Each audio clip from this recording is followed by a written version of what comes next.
Di atas sebuah batu di tengah hutan Jawa Barat, ada bekas cekungan aneh seperti papan dakon. Tapi ini bukan permainan anak-anak biasa. Konon, inilah peninggalan sakral yang digunakan oleh para raja dan resi Pajajaran. Tapi untuk apa sebenarnya? Beberapa sejarawan menyebut ini alat astronomi kuno. Tapi masyarakat sekitar percaya, kalau malam Jumat Kliwon, suara perempuan tua terdengar dari arah batu itu, seolah sedang menghitung biji dakon gaib.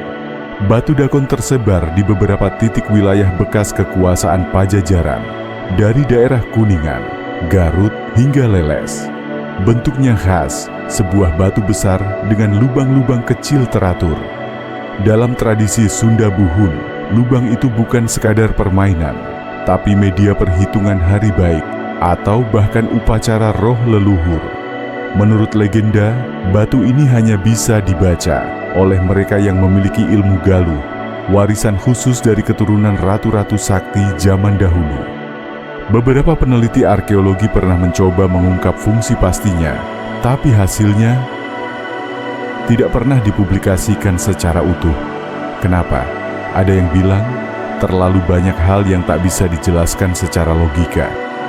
Sampai hari ini batu dakon masih menjadi misteri. Papan dakon biasa? Atau alat komunikasi dengan alam halus? Satu yang pasti, siapapun yang terlalu lama menatap lubang-lubangnya, katanya, akan bermimpi aneh selama 7 malam berturut-turut. Pernah lihat batu dakon seperti ini? Tulis di kolom komentar pengalamanmu dan jangan lupa subscribe Nusa Whispers. Karena misteri sejarah tidak pernah benar-benar terkubur.